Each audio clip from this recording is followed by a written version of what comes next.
Hello friend, જય શ્રી કૃષ્ણ. આજે આપણે બનાવશું અડદની દાળ અને ભાત મૂક્યા છે બાજુમાં એક ગેસમાં, અને આમાં દાળ બનાવશું. આપણે આ એક વાટકી લીધી છે. હવે આપણે એને દાળને ધોઈ નાખી છે. હવે આપણે બાફવા મૂકશું. 2 સીટી વગાડશું આપણે દાળને, અડદની દાળને. છૂટી મૂકીએ તો વાર લાગે બફાતા, કુકરમાં તરત બફાઈ જાય. એમાં આપણે પાણી નાખશું 1 ગ્લાસ.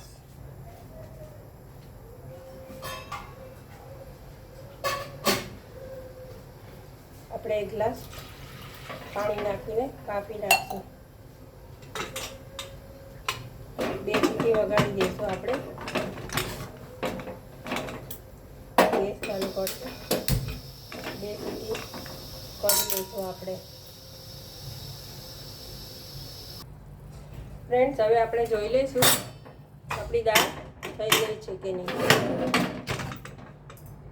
અડદની દાળ આપણે બાફવા મૂકી હતી ને, 2 સીટી વગાડીને આપણી દાળ હવે બફાઈ ગઈ છે.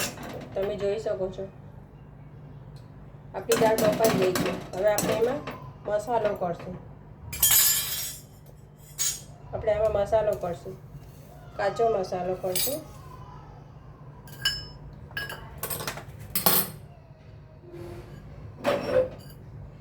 એમાં આપણે ધાણા જીરું નાખશું વાટકામાં. 1 ચમચી ધાણા જીરું, અડધી ચમચી હળદર અને લસણની ચટણી. તીખું ખાતા હોય એ પ્રમાણે નાખવાનું. આપણે આ લસણની ચટણી નાખીએ 1 ચમચી, ને મીઠું નાખવાનું. સ્વાદ અનુસાર મીઠું નાખવાનું.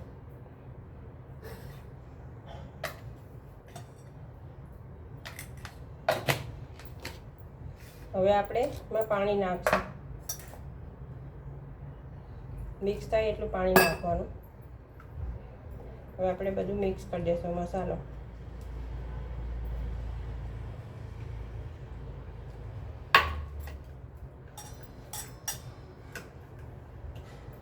મસાલો બધો મિક્સ થઈ જાય ને એટલે આપણે દાળમાં મિક્સ કરી દઈશું.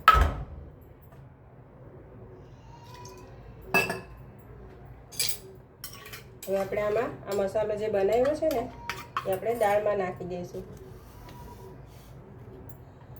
આપણે હવે આ મસાલો દાળમાં નાખશું.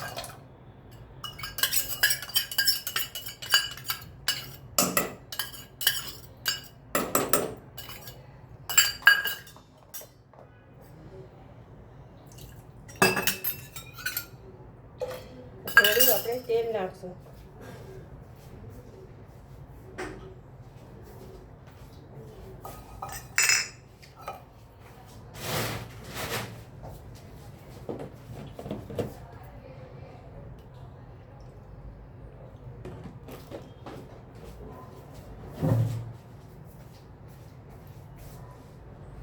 આપણે એમાં 1 ચમચી જેટલું તેલ નાખશું.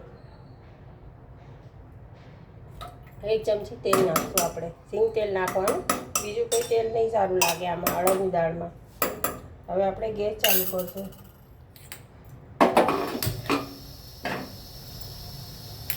હવે આપણે દાળને હલાવી મિક્સ કરી દઈશું મસાલો બધો.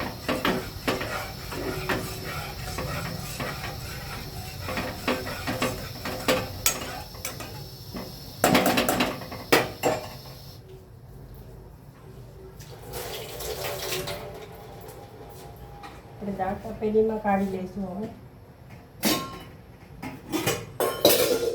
હવે આ દાળ આપણે કુકરમાંથી આમાં તપેલીમાં નાખી દઈશું.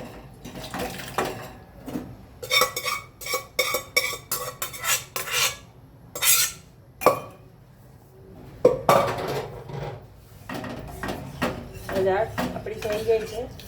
ઉપરથી આપણે ઉકળે એટલે આપણે દાણા નાખી દઈશું. આપણી અડદની દાળ તૈયાર છે.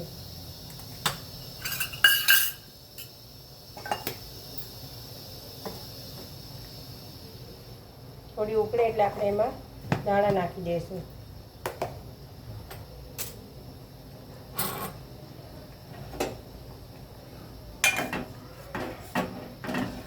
કાઠિયાવાડમાં આવી રીતે દાળ બનાવીએ.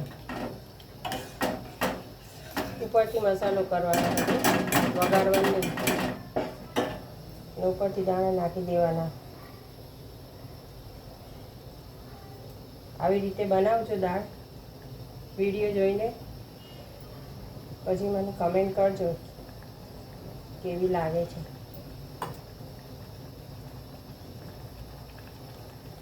શેર કરજો, લાઈક કરજો, સબસ્ક્રાઈબ કરજો અને આવજો જમવા. અડદની દાળ, દાળ ભાત, શાક, રોટલી ખાઓ, જમવા આવી જાઓ. આપણી દાળ રેડી છે, તમે જોઈ શકો છો. આપણી દાળ રેડી છે. આવજો જમવા. જય શ્રી કૃષ્ણ.